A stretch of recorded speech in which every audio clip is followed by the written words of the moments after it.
Exercise 13.2 question number 6 जो आपको दिया है वो दिया है a solid iron pole consist of a cylinder of height 220 centimetre and base diameter 24 centimetre.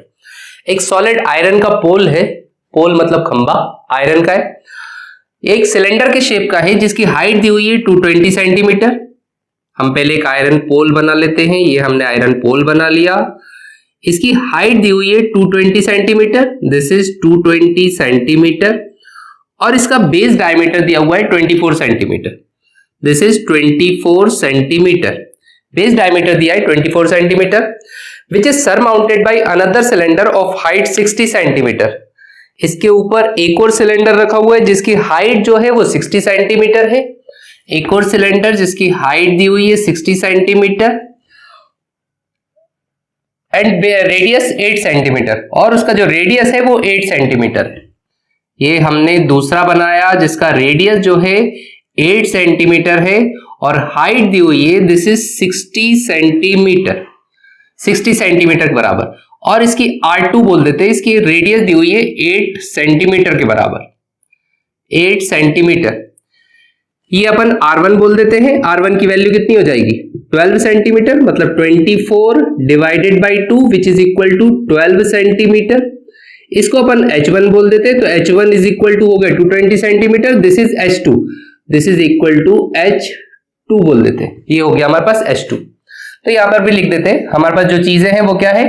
H1 है आपके पास 220 सेंटीमीटर, R1 है आपके पास 12 सेंटीमीटर, H2 आपके पास है 60 सेंटीमीटर और R2 आपके पास है 8 सेंटीमीटर। चलिए ये हमने वैल्यूज लिख ली और आगे देखिए। Find the mass of the pole. जो पूरा पोल बना, पोल कैसे बना, दो सिलेंडर्स, एक सिलेंडर के ऊपर दूसरा सिलेंडर रखा हुआ है। Find the mass of the pole, pole का मास निकालना है। Given that 1 centimetre cube of iron has approximately 8 gram mass. 1 centimetre cube iron में 8 ग्राम के आसपास मास दिया हुआ है, 8 ग्राम के आसपास मास दिया हुआ है, मतलब 8 ग्राम पर सेंटीमीटर क्यूब ये चीज दी हुई है। ये क्या होता है, दिस इज डेंसिटी। तो ये आपके पास डेंसिटी दी हुई है, डेंसिटी। डेंसिटी को अपन D से रिप्रेजेंट कर देते हैं। ये दी हुई है आपको 8 ग्राम पर सेंटीमीटर क्यूब। 1 सेंटीमीटर क्यूब की 8 ग्राम है या फिर 8 ग्राम पर सेंटीमीटर क्यूब, एक ही बात है। तो आपको मास निकालना है कि पोल का मास कितना होगा, और पोल कैसा है, एक सिलेंडर के ऊपर दूसरा सिलेंडर रखा हुआ है। तो देखिए मास कैसे निकालते हैं। अगर आपको डेंसिटी दी है तो मास इज इक्वल टू होता है, mass is equal to density into volume. तो मास इज इक्वल टू क्या होता है, डेंसिटी इंटू वॉल्यूम। डेंसिटी हमें दिया हुआ है तो हमें खाली वॉल्यूम की रिक्वायरमेंट रहेगी, बस हमारा काम हो गया। तो चलिए वॉल्यूम फाइंड करते हैं। वॉल्यूम क्या होगा, एक चीज के ऊपर दूसरी चीज रखी हुई है, क्या करेंगे, एक का वॉल्यूम प्लस दूसरे का वॉल्यूम, वेरी सिंपल। तो वॉल्यूम जो होगा किसका, पोल का, विच इज इक्वल टू अपन बोल सकते हैं volume of cylinder 1 plus volume of cylinder 2, क्योंकि दोनों सिलेंडर है तो volume of cylinder 1 plus volume of cylinder 2 बोल। Excuse me. तो दिस इज इक्वल टू, और एक और चीज है आपको इसमें, हमें जो पाई की वैल्यू यूज करनी है वो pi is equal to 3.14 use करना है। पाई इज इक्वल टू 3.14 ये हमें यूज करना है। हम अगर गिवन है कि आपको पाई ये यूज करना है तो आपको पाई ये यूज करना पड़ेगा, 22/7 हम नहीं यूज कर सकते। तो चलिए देखें वॉल्यूम ऑफ सिलेंडर कितना होता है, this is pi r square. First वाले का रेडियस हमने R1 माना है तो R1 स्क्वायर, और हाइट H1 मानी है तो H1, plus volume of cylinder 2 this is pi R2 square H2। Sir आपने कॉमन करवाए थे तो कॉमन ले लीजिए। हाँ बिल्कुल, ये पाई इसमें है, ये R इसमें है, H इसमें है। लेकिन भैया ये R अलग है, ये H अलग है, दोनों अलग अलग हैं, तो हम कॉमन नहीं ले सकते, हम सिर्फ पाई ही कॉमन ले सकते हैं। तो आपके पास सिर्फ क्या बचेगा, R1 square H1 plus R2 square H2, ये आपके पास बचा।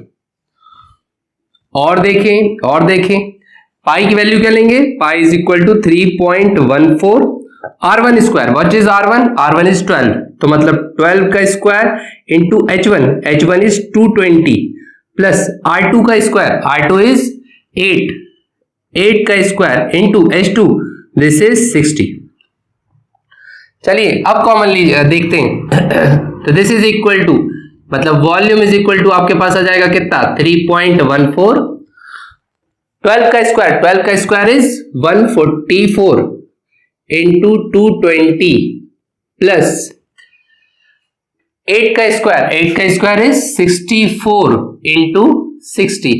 बड़ी लंबी कैलकुलेशन जाने वाली है, चलिए कैलकुलेट करें। 144 इंटू 220, 144 इंटू 220, तो एक जीरो लगा लिया। 22 4 जा 88, कैरी का 8, 22 4 जा 88 और 8 96, कैरी का 9, 22 1 जा 22 प्लस 9, दिस इज 31। तो ये हो जाएगा आपके पास 3.14 इंटू 31680 प्लस 64 इंटू 6 करें, 6 4 जा 24 का 4, कैरी का 2, 6 6 जा 36 और 2 38, 38 और एक जीरो 3840। मल्टीप्लाई प्लस कर ले दोनों को, 3.14 पहले प्लस हो गए ना दोनों, तो 0 प्लस 0, दिस इज 0। 8 4 12 का 2, कैरी का 1, 7 और 8 15 का 5, कैरी का 1, 2 और 3 5, 35520।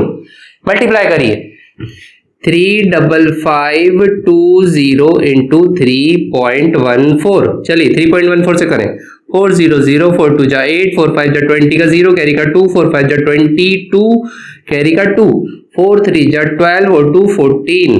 ये हो गया 4। अब 1 से करें तो 02553 इंटू 3 0 जा 0, 3 2 जा 6, 3 5 जा 15 का 5, कैरी का 1, 3 5 जा 15 16, कैरी का 1, 3 3 जा 9 10। तो ये आपके पास आ गया 0 8 2, 5 6 11 और 2 13 3, कैरी का 1, 5 5 10, 4 14 और एक 15 का 5, कैरी का 1, 7 3 10 और एक 11 का 1, कैरी का 1 1 1 1। दिस इज इक्वल टू आपके पास आ जाएगा 111538280। पॉइंट कितने के बाद है, 2 के बाद है, तो दिस इज, तो ये आपके पास वॉल्यूम आ गया सेंटीमीटर क्यूब। हाँ, बहुत छोटा सा कैलकुलेशन था, वॉल्यूम निकाल लिया हम लोगों ने। अब वॉल्यूम निकाल लिया तो अब हमें क्या निकालना है, अब हमें मास निकालना है। तो चलिए मास निकाल लेते हैं। Mass is equal to, what is mass is equal to, mass is equal to होता है डेंसिटी इनटू वॉल्यूम के बराबर। डेंसिटी हम निकाल ही चुके, हमने स्मॉल डी से रिप्रेजेंट करा था, तो डेंसिटी इनटू वॉल्यूम के बराबर। What is density, density is 8 and how much is volume, ये छोटी सी फिगर 111532.8, 0 पॉइंट के बाद कोई मतलब नहीं रखा था, चलिए रख देते फिर भी।